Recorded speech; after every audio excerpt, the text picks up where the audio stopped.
మందర పర్వతం వీపు మీద తిరిగిపోతుంటే ఆదికూర్మానికి బాధ పెట్టదా అంటే ఆయనకి ఎప్పటి నుంచో కొద్దిగా వీపు దురదెడుతోంది, గోకేవాడి కోసం చూస్తున్నాడు. అందుకని మందర పర్వతం తిరిగితే ఆయన దురద తీరలేదు అన్నారు పోతన గారు. ఎంత గమ్మత్తుగా చెప్తారో చూడండి. ఆ మందర పర్వతాన్ని పెట్టి మళ్ళీ పావును చుట్టారు. మళ్ళీ వీళ్ళు తలకాయలే పట్టుకున్నారు. ఇది మూఢత్వం. తలకాయలు పెట్టుకున్నారు, వాళ్ళు తోకట్టుకున్నారు. మళ్ళీ మొదలెట్టండి అన్నారు. మళ్ళీ ఇద్దరు మళ్ళీ మొదలు పెట్టారు. ఈసారి మళ్ళీ సంతోషం ఎక్కువైపోయింది. ఎందుకంటే ఇప్పుడు ఇక్కడ టాలెంట్ ఎక్కర్లేదు, కింద ఆదికూర్మ ఉంది. మందరికి నేను తిప్పేస్తే చాలు. ఎంత సంతోషం వచ్చేసిందో. వచ్చేసి పెద్ద పెద్ద అరుపులు మొదలెట్టారు. తిప్పండి అంటే భుజాలు తెరుచుకుంటున్నారు, పేర్లు చెప్పుకుంటున్నారు, బిరుదులు చెప్పుకుంటున్నారు. ఇటువైపు బలి చక్రవర్తి ఉన్నాడు, ఇటువైపు విరోచనుడు పుట్టబోతున్నాడు, మేము ప్రహ్లాదుల వంశంలో వాళ్ళం అంటున్నారు. పేర్లు చెప్తున్నారు, పెద్ద చప్పుళ్ళు చేస్తున్నారు, అల్లర్లు చేస్తున్నారు, పరిగెడుతున్నారు. ఇటు వాళ్ళు ఇటు పరిగెడుతున్నారు, అటు వాళ్ళు అటు పరిగెడుతున్నారు. ఇటు పరుగు అటు పరుగు, ఇటు పరుగు అటు పరుగు. భూమి అదిరిపోతోంది. ఈ పాల సముద్రాన్ని చిలికేస్తుంటే మొత్తం సముద్రం అంతా పైకి లేస్తోంది, కింద పడుతున్నాయి కెరటాలు. అడుగున ఉన్నటువంటి అనేకమైనటువంటి జీవరాశులు కల్లోల పడిపోతున్నాయి. తిమింగలాలు కూడా ఆ మందరగిరి తిరుగుతున్నప్పుడు దాని అంచులు తగిలి, దెబ్బలు తగిలి అటు ఇటు నోళ్లు తెరుచుకుని తిరుగుతున్నాయి. సిద్ధులు, చారణులు, యక్షులు, గంధర్వులు, కిన్నెరులు, కింపురుషులు, దేవతలు ఆకాశంలో నిలబడిపోయారు. ఏమాశ్చర్యం! వాసుకుని తాడుగా పట్టుకుని శ్రీమన్నారాయణుడు కూడా చిలుకుతున్నాడు అని ఆకాశం అంతా నిలబడి చూస్తున్నారు. ఏమిటని?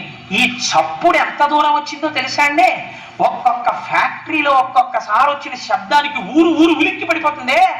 అలా ఈ మందర పర్వతం తిరుగుతుంటే ఆ పాలవెల్లి లోపల అప్పటికప్పటికి మందరాగము తిరుగన్ చప్పుడు నిండెన జాండము చప్పెడిదే మధురి చెవులు చిందరగొనియన్. ఎక్కడో సత్యలోకంలో భావ సమాధిలో ఉన్నాడు చతుర్ముఖ బ్రహ్మగారు. ఈ చప్పుడు ఆయన చెవుల్లో పడి ఆయన బహిర్ముఖుడయ్యాడు. కమండలం పట్టుకుని సత్యలోకంలోంచి బయటికి వచ్చాడు. ఏమిట్రా ఈ అల్లరి, ఏమిటి చప్పుడు అన్నాడు. స్వామి ఆశ్చర్యం, పాలసముద్రం చిలుకుతున్నారు చూడండి, నారాయణుడు కూడా ఉన్నారన్నారు. ఆయన కూడా పైనుంచి కిందకి చూస్తున్నారు. పాలసముద్రం చిలుకుతుంటే హోరెత్తిపోతోంది. చిత్రం ఏమిటో తెలుసా అండి? చిలికేసేటప్పుడు ఎంత సరదాగా ఉందో. ఇంతకు ముందు ఎప్పుడు చెయ్యని పని కదా. ఇలా పరిగెత్తడం, అలా పరిగెత్తడం, ఈ పావట్టుకు తిప్పేస్తుండడం. కింద ఆదికూర్మ ఉంది, వీళ్ళకి తెలియట్లేదు. తిరిగేస్తోంది మందర పర్వతం. మంచి సంతోషంగా పరిగెడుతున్నారు. ఈ తిప్పడంలో ఆలోల జలధి లోపల నాలోన విడిచి సురల బరపన్ గీలా కోలాహలమున హాలాహల విషము పుట్టె అవనీనాథ. ఆయన చెప్పేశాడు, హాలాహలం ముందు పుట్టుకొచ్చింది, అమృతం రాలేదు. అది ఒక్కసారి పాలసముద్రం మించి పైకి లేచింది. ప్రళయకాలంలో పుట్టే అగ్నిహోత్రం ఎలా ఉందో అలా ఉంది, వెంట తరుగుతోంది.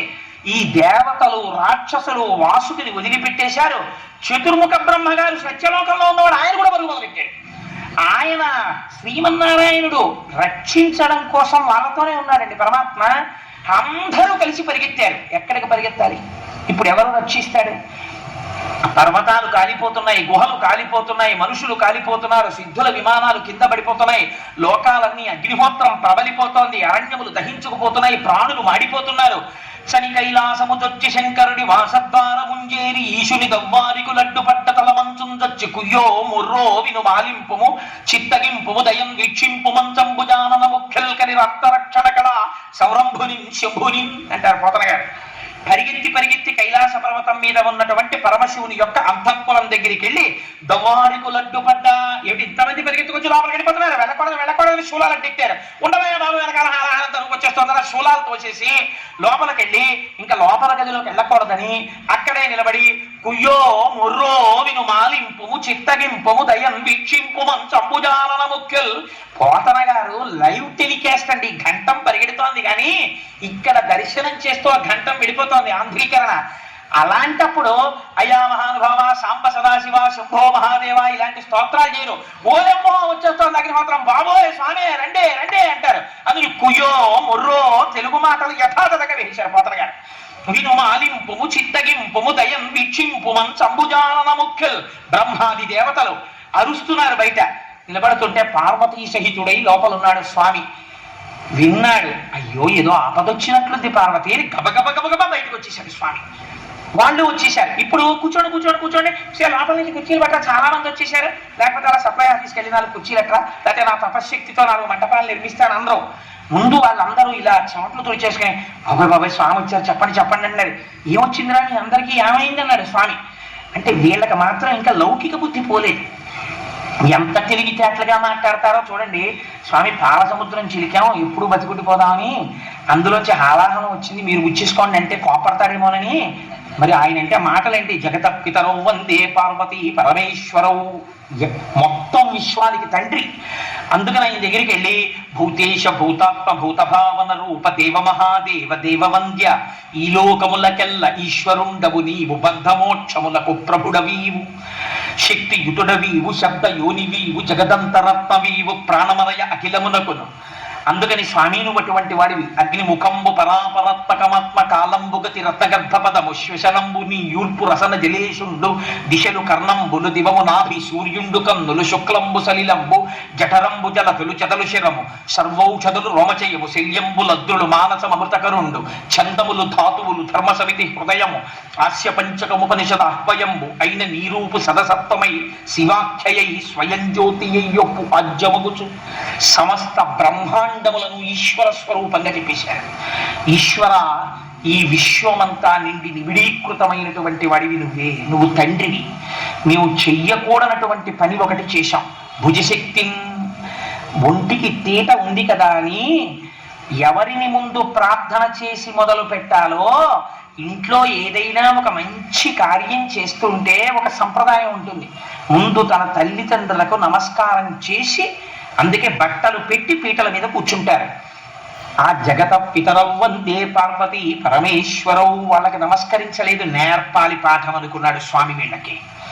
అందుకని ఏమైంది, ఇప్పుడు వెళ్ళి చెప్తున్నారు భుజశక్తిని వెళ్ళి ఆ మందర పర్వతాన్ని పెట్టి చిలికితే అమృతం రాలేదు. హాలాహలంబు జనించే ఏరి కలంఘమై భవనంబు కోలాహలంబు చేసి చిచ్చు లాగమంగుని ప్రాణి సందోహమున్ బ్రతికింపవేదయ దొంగిలింపగనీశ్వర.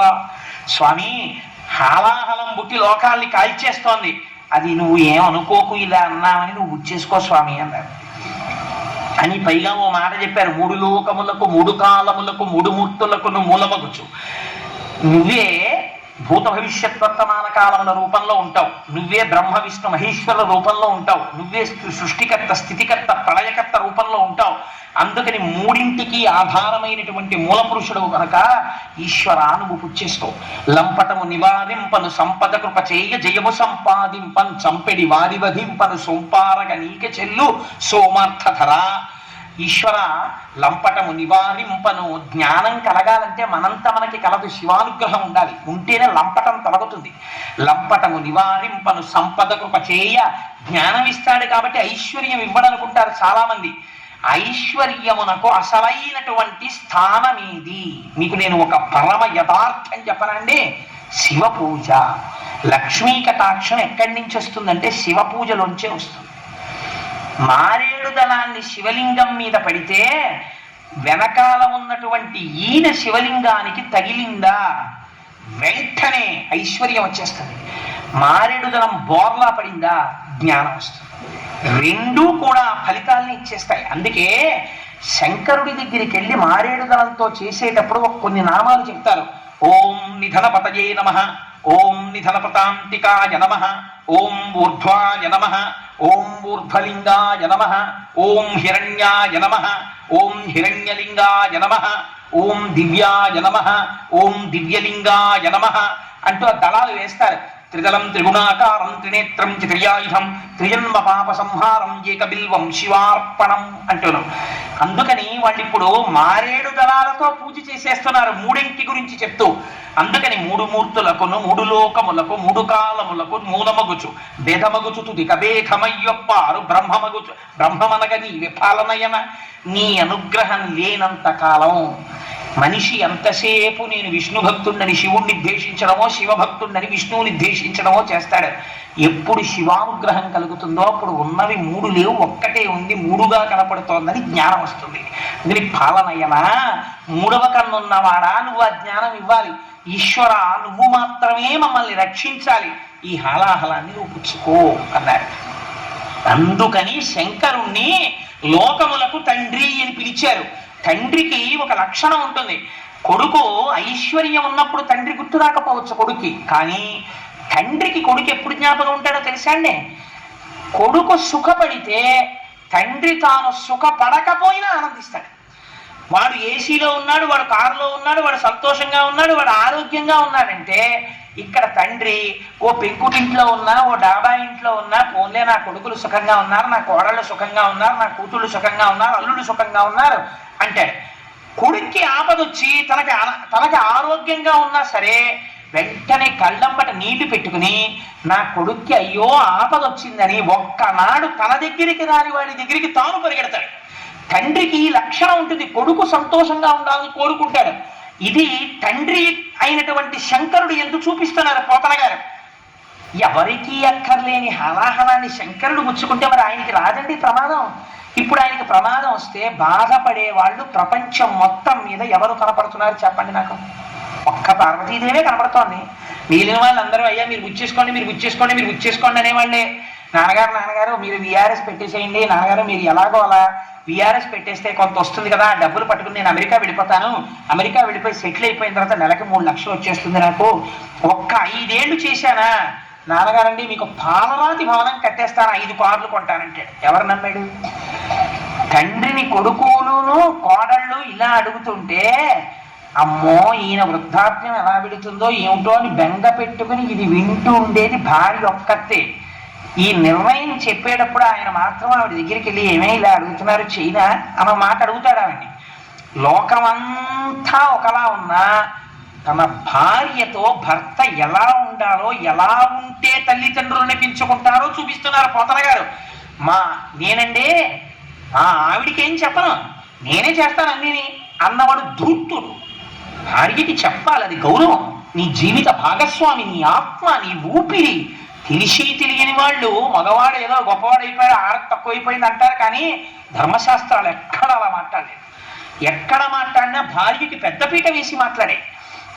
ఆయన ఎవరికి చెప్పాడో తెలుసా అండి? వీళ్ళందరూ వచ్చి ఆయన అడిగితే సరే అబ్బాయి నేను ఆలోచిస్తాను, మరి అది కొంచెం వేడిగా ఉంటుందా, తాగితే ఏమైనా ప్రమాదం వస్తే మీరు ఏమైనా చేసి పెడతారా, అప్పుడు ఇంద్రుడికి అశ్వమేధ యాగం చేసినట్టు మళ్ళీ నాకు ఏమైనా చేస్తారా, మీతో పాటు అశ్విని దేవతలు వచ్చారా, గబుక్కుని ఇమీడియట్ సర్జన్ ఉన్నాడా, ఇవన్నీ ఆయన ఏం అడగలేదు.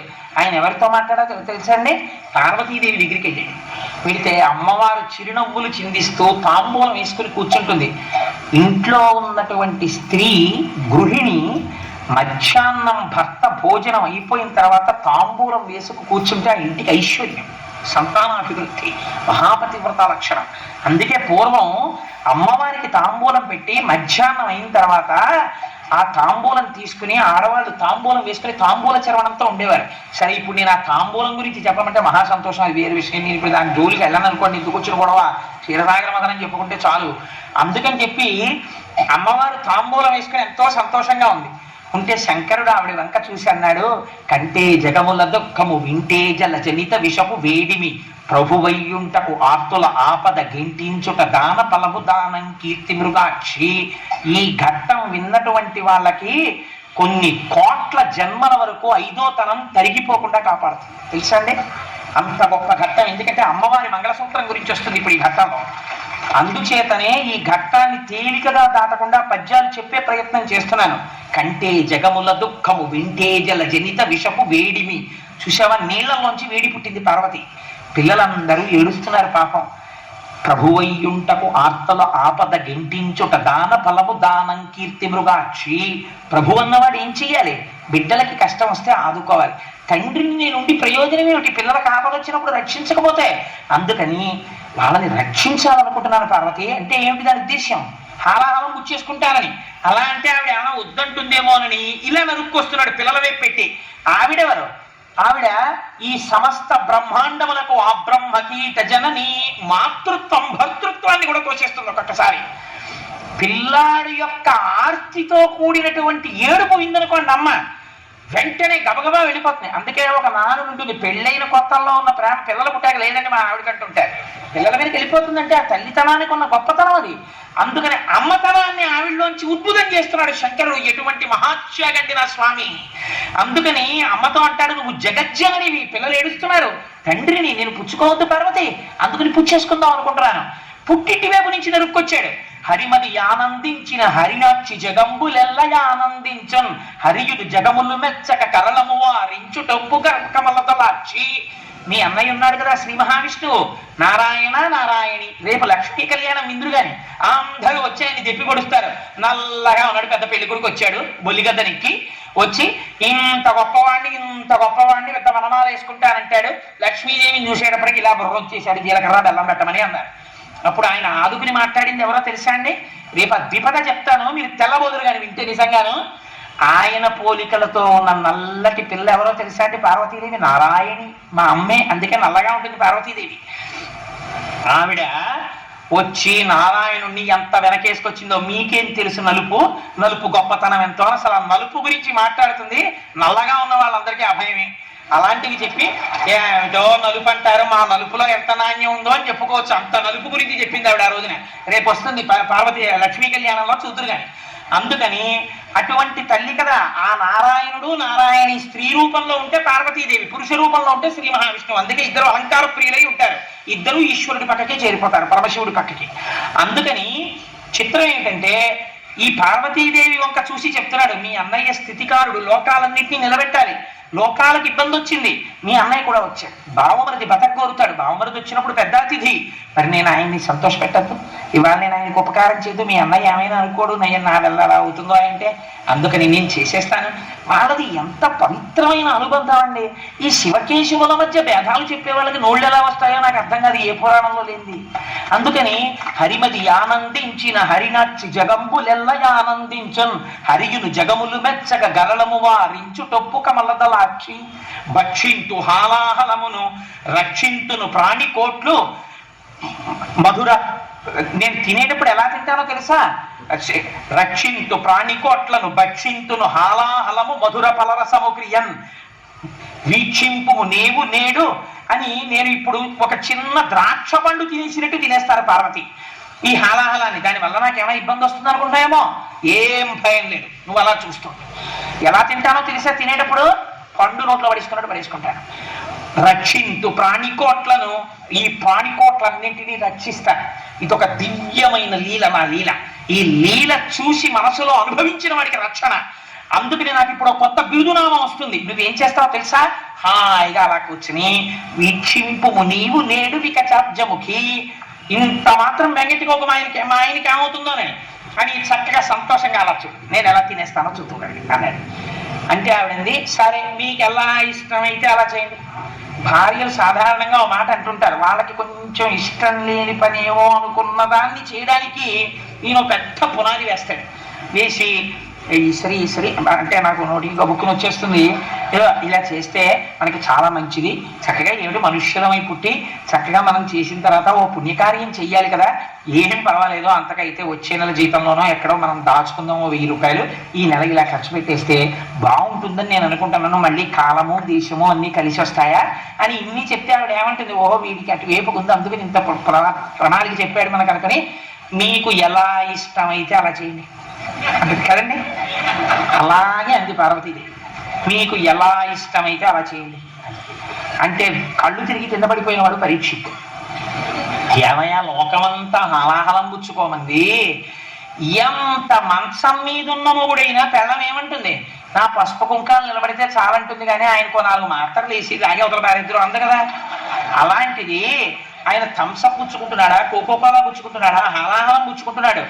ఆవిడ చూస్తే లోకములకు అంతటికీ పెద్ద ఇల్లాలు, పెద్దింటమ్మ అని పేరు, పసుపు కుంకాలకు సంబంధించిన విషయం, భర్తని హాలాహలం పుచ్చుకోమని ఎలా ఒప్పుకుందయ్యా పార్వతీదేవి అన్నాడు. అంటే పోతన గారు, వ్యాస భగవానుడు, వీళ్ళందరూ పరవశించి చెప్పుకున్న పద్యం మీకు చెప్పాను కదా. పోతన గారు ఏదైనా గొప్పది చెప్పవలసి వస్తే చిన్న పద్యంలో చెప్తారు.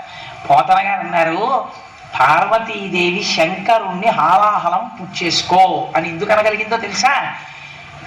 మృంగెడివాడు విభుండని మృంగెడిదియు గరళమనియు మేలని ప్రజకున్ మెంగమని సర్వమంగళ మంగళ సూత్రము నెంతమది నమ్మినదో.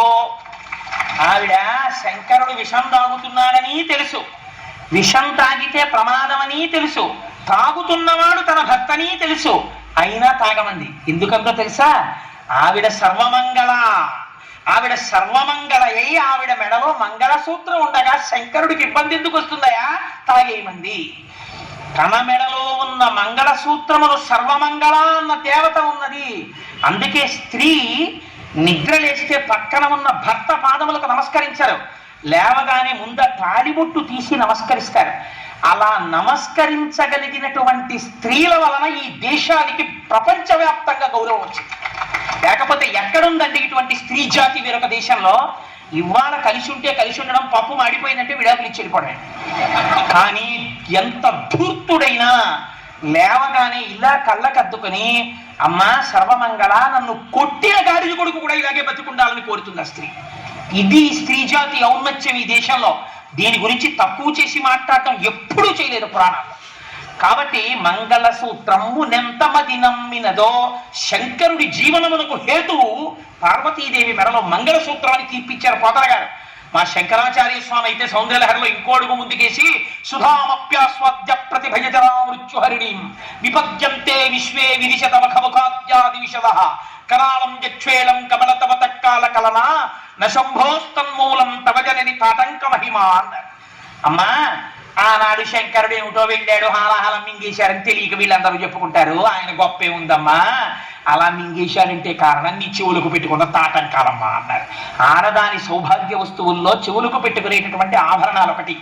ఎట్టి పరిస్థితులలో భర్తకి చెవికి ఆభరణం లేకుండా కనపడకూడదు స్త్రీ.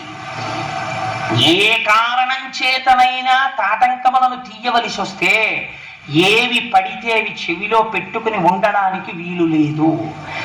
అది గంటకాలం అయితే భర్తకి తీసుకొచ్చేస్తుంది మృత్యువుని. ఏవి పెట్టుకోవాలి? 4 తాటాకులు తెప్పించుకుని చీల్చుకుని, అందుకే అమ్మవారికి సౌభాగ్యదాయిని అని పేరు. ప్రపంచంలో 8 ఉన్నాయి సౌభాగ్య వస్తువులు. వీటిని కాలితో తంతే లక్ష్మీదేవి వెళ్ళిపోతుంది. అందులో ఉప్పు ఒకటి. అందుకే ఉప్పొద్దు అని కానీ ఉప్పు తగ్గిందని కానీ భోజనం దగ్గర అనరు. భోజనం అయిపోయిన తర్వాత చెప్తారు ఉప్పు తగ్గిందని. అందుకే ఉప్పు తగ్గిందని ఉప్పు లేదని అనకూడదు కాబట్టి ఉప్పు చివర వేసి వదిలేస్తారు తప్పించి. ఉప్పు అంత మంగళ వస్తువు తెలుసా అండి. అందుచేత ఉప్పు, పెరుగు, అణువులు, తాటి చెట్టు ఇలా కొన్ని ఉన్నాయి. ఆ తాటాకు ఎందు అమ్మవారి తత్వం ఉంటుంది, సౌభాగ్య వస్తువు. అందుకే తాటంక మహిమ అంటారు. అసలు అప్పుడప్పుడు చెవులో తాటాకు పెట్టుకుంటూ ఉండాలి. పూర్వం తాటాకే పెట్టుకునేవారట, అందుకే తాటంక మహిమ అంటారు. తాళి అన్నది కూడా తాళ. పూర్వం తాటాకు కట్టించేవారు మంగళసూత్రంలో. నాకు అప్పుడప్పుడు కోరిక అనిపిస్తుంటుంది, ఉన్నది ఒక్కతే కూతురు కదా, కొడుకును. అందుకని నా కూతురు పెళ్లికి వీలైతే మగ పెళ్లి వారు అంగీకరిస్తే మంగళసూత్రంలో తాటాకు కూడా కట్టిద్దాం అనుకుంటుంటారు. కవజాన్ని తాళ కదా, అది కదా సౌభాగ్య వస్తువు అని. అందుచేత ఆ తాటి ఆకు ముక్క చెవిలో పెట్టుకుని ఆభరణాన్ని తీయాలి తప్ప అలా ఎప్పుడు పడితే అప్పుడు చెవికి ఉన్న ఆభరణం తీయకూడదు. ఒకవేళ తీసినా భర్తకి కనపడకూడదు. ఆ చెవికి ఆభరణాలు లేనప్పుడు చెప్పాలి, కాబట్టి మీరు కాసేపు నన్ను చూడకూడదు అని చెప్పాలి. చెప్పి మళ్ళీ ఆభరణం కడుక్కుని మళ్ళీ పెట్టుకున్నాక భర్తను చూడాలి. ఈలోగా దబుక్కుని ఎవరన్నా చూస్తారేమో అని తాటాకు పెట్టుకుని ఉండాలి. చెవి ఆభరణానికి మన ధర్మశాస్త్రంలో అంత గొప్ప స్థానం ఉంది. అది భర్త ప్రాణాన్ని నిలబెడుతుంది చెవి తాటకం. సరే, అందుచేత అమ్మ మంగళసూత్రము నెంతమది నమ్మినదో, ఆ తల్లి మంగళసూత్ర మహాత్యమయ్యా. తన చుట్టూంచుల సంఘములు జయ జయద్ధానంబులన్ బొబ్బిడన్ ఘనగంభీర రవంబుతో శివుడు లోకద్రోహి ఉంపోపురమ్మని కింగేల తమల్చి కూర్చి గడిగానంకించి జంబూపలంబన సర్వంకటమన్ మహావిషము నాహారించి హేలాగతిన్. దేవతలందరూ జయ జయధ్వానాలు చేస్తుంటే శంభో శంకర హరహర మహాదేవ అని అరుస్తుంటే సింహాసనం దిగి ఎదురొచ్చే ఎక్కడికి పోతావే హలహలమా రా అని ఆయన ఎదురెళ్ళి దాన్ని పట్టుకుని చేతిలో పట్టుకుని నలిపి ఉండ చేసి నేరేడు పండంత చేసి గభాల నోట్లో పడేసుకుని మింగేశాడు. మింగేస్తే మరి ఆయనకి ఏమైపోలేదా అని అనుమానం వస్తుందేమో అని వెంటనే పోతన గారు చెప్పారు. కడలంబారవు పాప పేరు వడలం ఘర్మంబు జాలంబు పుట్టదు నేత్రంబులు నెర్రబారవు నిజ జూటాచంద్రుడున్ కందడున్ వదలాంభోజము బాణతా విషమును ఆహ్వానించుచో డాయుచో పదిలంబై కడిచేయుచో దిగుచుచో భక్షించుచో మృంగుచోన్. ఎదురెళ్ళినప్పుడు కానీ, పట్టుకున్నప్పుడు కానీ, ముద్ద చేసినప్పుడు కానీ, నోట్లో పెట్టుకున్నప్పుడు కానీ, మింగినప్పుడు కానీ వేడి చేసి ఓ పొక్కు పుట్టలేదు ఆయన ఒంటి మీద. ఇంత చల్లటి చంద్రుడు కందిపోలేదు. పిల్లపావులు ఆయన ఉంగరాల కింద పెట్టుకుంటాడు, చుట్టుకుంటాడు. ఓ పిల్ల పిల్లపాము వేడిగా ఉందని పక్కకి జారిపోలేదు, అలా నవ్వుతూ కూర్చున్నాయి. ఆయనకి ఒంటి మీద ఓ పొక్కెక్కలేదు, ఓ వేడి చేయలేదు, అలా చల్లటి చూపులతో అలాగే ఉన్నాడు. శంకరుడి పాదములను నమ్ముకున్నవాడు కూడా హాలాహలం లాంటి కష్టం వచ్చినా అలాగే ఉంటాడు చల్లగా. నా స్వామి పాదములు పట్టి ఉన్నాడు కాబట్టి వాడికి బెంగ ఉండదు. అందుచేత కానీ హరుడు గలమునందు హాలాహలము పెట్ట కప్పు కలిగి త్వరని కడుపు నొప్పి అని సాధురక్షణం సజ్జనులకు నిన్న భూషణంబు కాది భూవరేంద్ర అంటారు పోతన గారు. ఆయన నోట్లో పెట్టుకుని మింగుదాం అనుకున్నట్ట, ఇక్కడ దాకా వెళ్ళింది కంఠంలోకి. ఉదరము లోకంబులకు సదనంబకు టెరిగి చటుల విషాగ్నిన్ కుదురుకొని కంఠబిలమున పదిలంబుగా నిలిపే సూక్ష్మఫలరసము క్రియన్ తీరా మింగేద్దాం అనుకుంటే అయ్యో కడుపు నిండా అధోలోకాలు ఉన్నాయి, పైన ఊర్ధ్వలోకాలు ఉన్నాయి, మింగేస్తే అధోలోకాలు కాలిపోతాయని మింగలేదుట, కక్కితే ఊర్ధ్వలోకాలు పోతాయి. పైకి వదలలేదు, కిందకి వదలలేదు, కంఠంలో పెట్టుకున్నట్టే. పెట్టుకుంటేట చాలా సంతోషించింది. ఎవరో తెలుసా అండి? పార్వతీదేవి.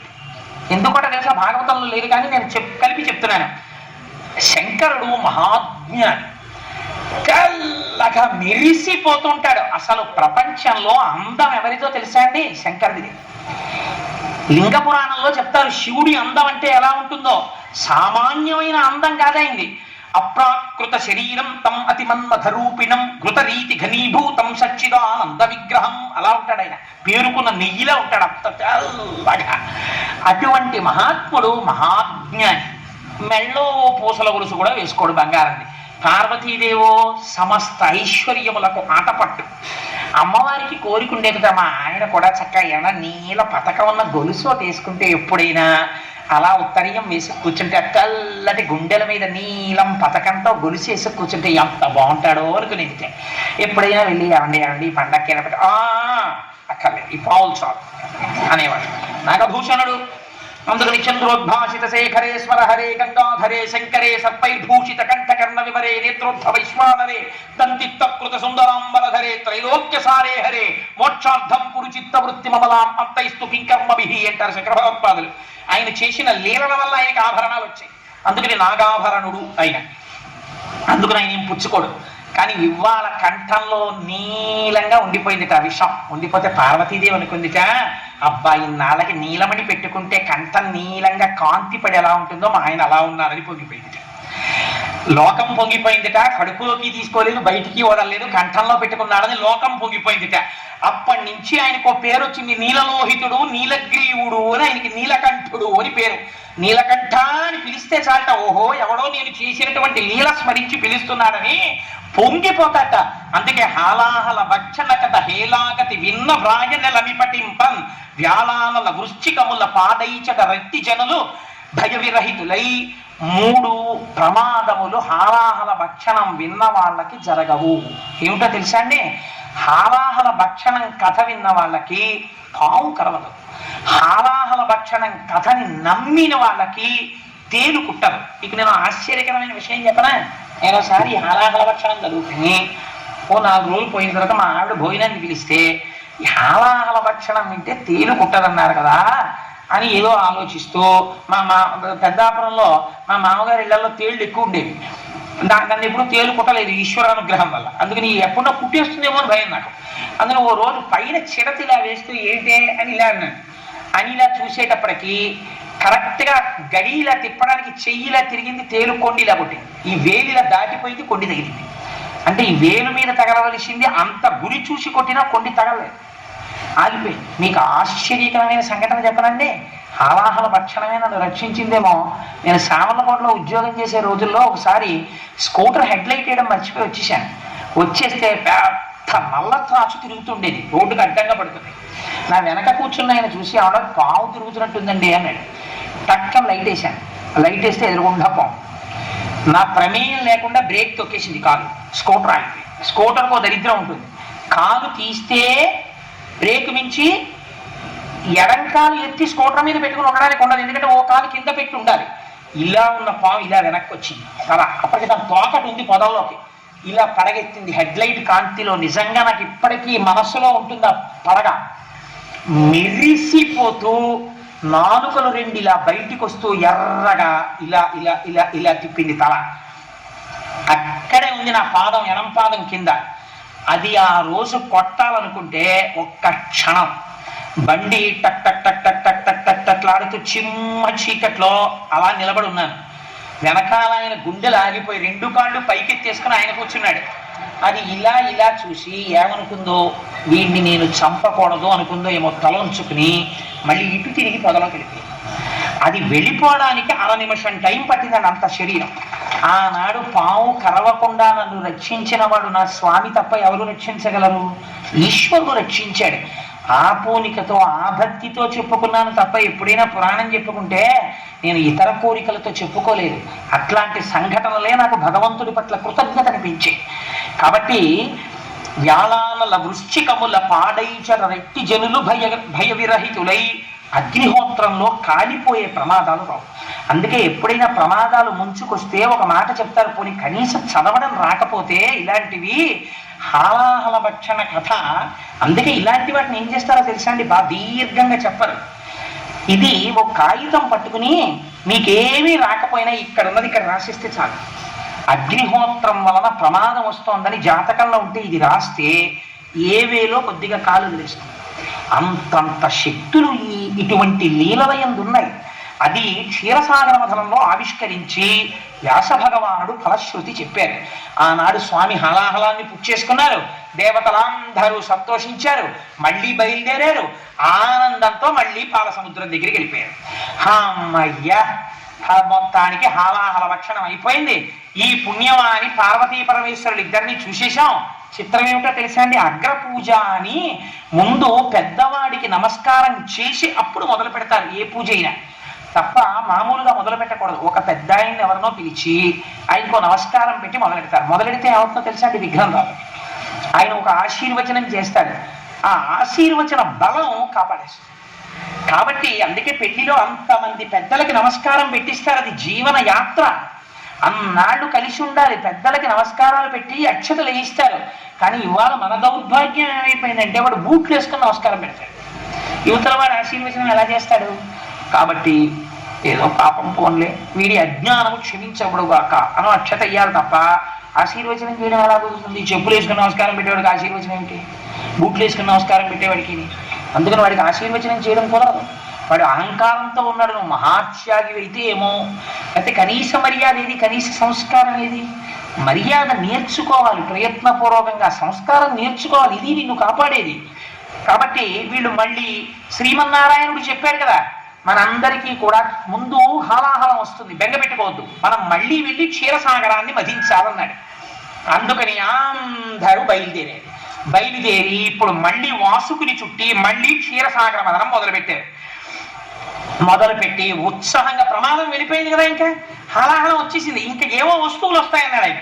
ఓ మాట చెప్పాడు, హాలాహలం వచ్చినప్పుడు భయపడకండి, మళ్ళీ చెప్పండి, కానీ మంచి మంచి వస్తువులు వస్తాయి రే, కానీ వాటి మీద దృష్టి పెట్టుకోకండి అన్నాడు. అవి ఏమిటో చూడాలని, ఇవేమిటో చాలా మంచిగా మన దృష్టి లాగేస్తాయన్నాడు, కానీ అడగద్దు అన్నాడు. కానీ అసలు అవి ఏమిటో చూద్దాం, ఒక్కొక్కటి వస్తాయని సంతోషంగా తిప్పేస్తున్నారు పాల సముద్రం వంక చూస్తూ. హాలాహలం రావడం చూశారు కదా, కాబట్టి ఇప్పుడు కూడా అలాగే వస్తుంది అక్కడి నుంచి అని తిప్పుతున్నారు.